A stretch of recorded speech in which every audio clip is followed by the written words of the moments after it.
So, what can affect you physically, emotionally, and financially? And not only that, what can also affect the quality of your work, and even more importantly, your relationships? Well, I'll give you a little hint. It's a little something called a lack of work-life balance. When you're building a business, maintaining a work-life balance can be a bit of a struggle, but it's absolutely essential if you care at all about your health and your well-being. So how do we achieve it? Well, that's exactly what we will be discussing in today's video, entitled Mastering the Art of Work-Life Balance for Independent Hairstylists. Keep on watching.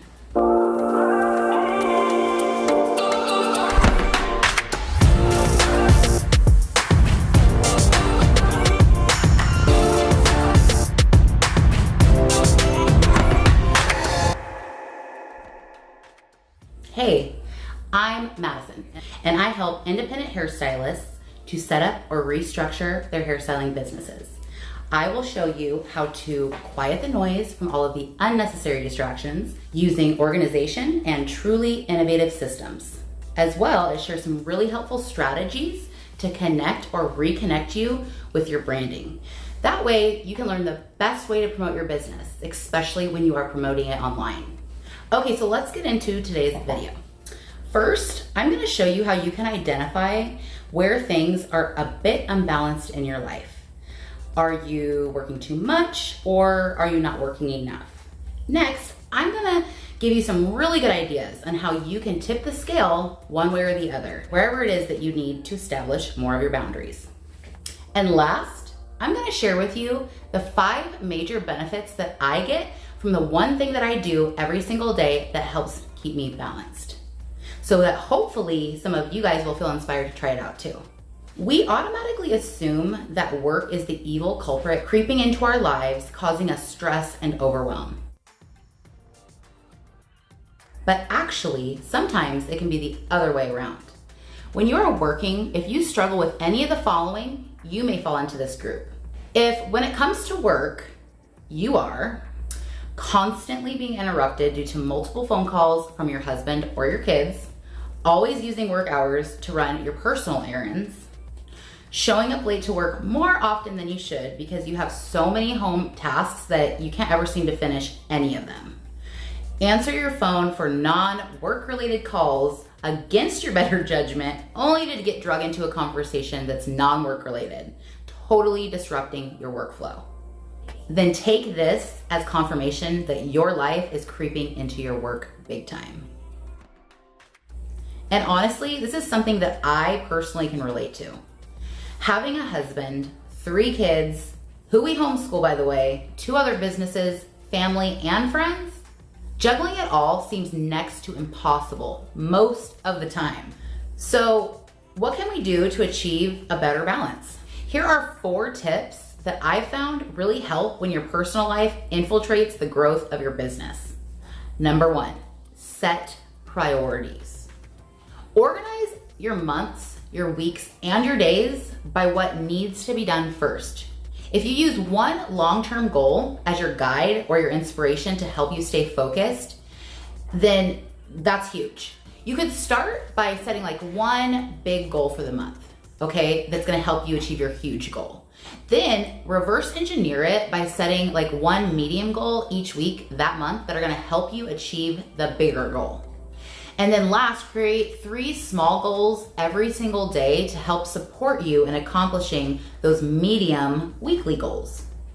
And then every day after you've accomplished your weekly, daily, reoccurring tasks, which I guess you can think of as the fires that need to be put out that day, once you extinguish those fires, then you can work on the overall monthly goals and check off those 3 daily tasks that you need to get accomplished. Number 2, do the hard stuff first. We all have those priorities that we absolutely dread doing, but when you tackle the hardest tasks first and then finish it, you're actually way more productive throughout your day. 3, find some Zen every single day. This means take a break. Breaks have been shown to increase productivity and enhance our well-being. And by the way, taking a break means actually standing up and walking away from whatever it is that you're doing. Number 4, set boundaries around your time.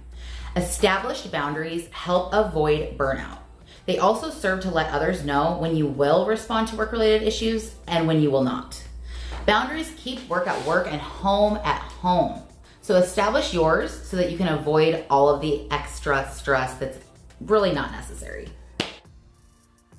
And before we get to my 4 top tips on what you can do if it's actually work that's overstepping its boundaries and causing stress in your personal and family life, if you're new to my channel and are interested in how you can build a successful and sustainable business as an independent hairstylist, click that notification bell at the bottom of the screen so you can make sure that you're notified every single time I release a new video just like this one. And don't forget to subscribe.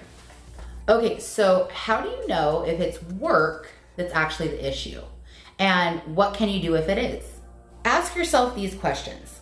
Are your vacation destination options dictated by how much time you think you can take off instead of where you actually really want to go?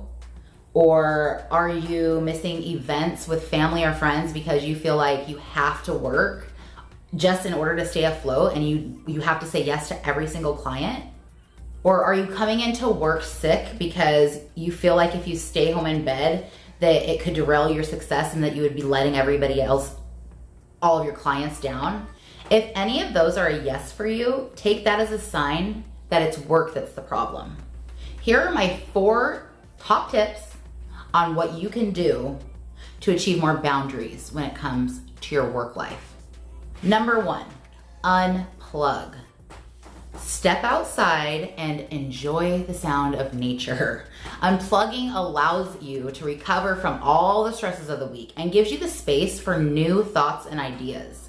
When you unplug, you give yourself permission to decompress without being tempted to check email, surf the web, or anything else weighing heavy on your mind. Number 2, learn to say no. When you work 40 hours or more a week, that leaves very little time for home projects or other to-dos around the house, or for friends and family. However, your health relies on your ability to say no. Just as you prioritize like your work duties, prioritize what's really important to you at your home. Then, opposite of doing the most dreaded task first, you're actually gonna wanna make the time to do what's most enjoyable first. Number 3, get moving. Exercise has been shown to boost your immune system and your spirits. When you exercise, you get a rush of endorphins. And endorphins interact with the receptors in our brains, triggering positive feelings in our body, similar to the effects of morphine, believe it or not. However, unlike with morphine, the activation of those receptors by the body's endorphins does not lead to addiction or dependence. That's a plus. Plus, exercise also reduces stress, depression, and anxiety.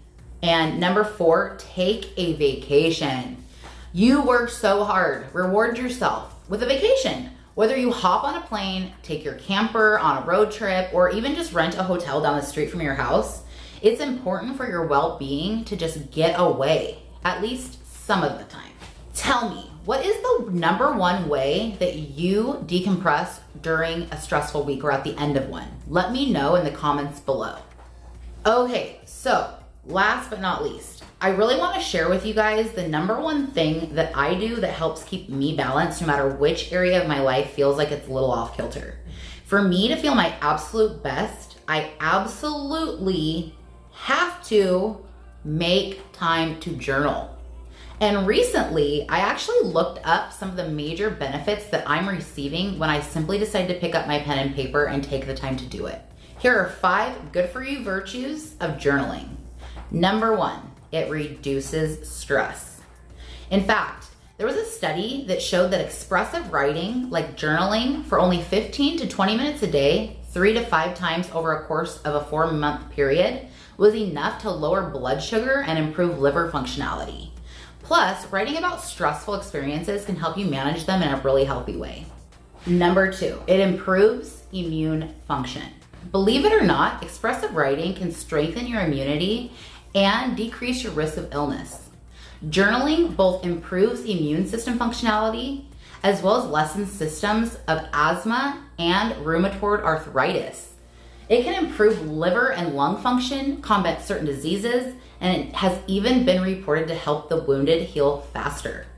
Number 3, it keeps your memory sharp. Journaling helps keep your brain in tip-top shape. Not only does it boost memory and comprehension, but it also increases working memory capacity, which may reflect improved cognitive processing. Number 4, it boosts your mood. Do you want more sunshine in your life? Try journaling. A unique social and behavior outcome of journaling is this. It can improve your mood and give you a greater sense of overall emotional well-being and happiness. As journaling habits are developed, it can invoke mindfulness and help you to remain present while keeping perspective. It presents an opportunity for emotional catharsis and helps the brain regulate our emotions. And what's more, journaling unlocks and engages right-brained creative activity, which gives you access to your full brain power. I mean, truly, journaling fosters growth. Isn't that just so super cool how amazing journaling can be for us? I know I was super shocked when I found out that all of the amazing benefits that my daily ritual actually provides me. I've gone ahead and put together a few journaling prompts for you if you're wanting to start this awesome habit for yourself. Sometimes it can be hard to sit down and think about what it is that you want to write. So having some journal prompts in front of you can really help light a fire as you begin getting your thoughts down on paper. So if you're interested, I'm gonna go ahead and link it in the description box below. I hope that every single one of you goes and grabs that. Thank you so much for watching today's video, and I hope you've gotten so much out of it. And if you have any questions or comments, I'd love to hear them. So just go ahead and leave those in the comments below. Otherwise, I will see you guys on the next one. All right, bye.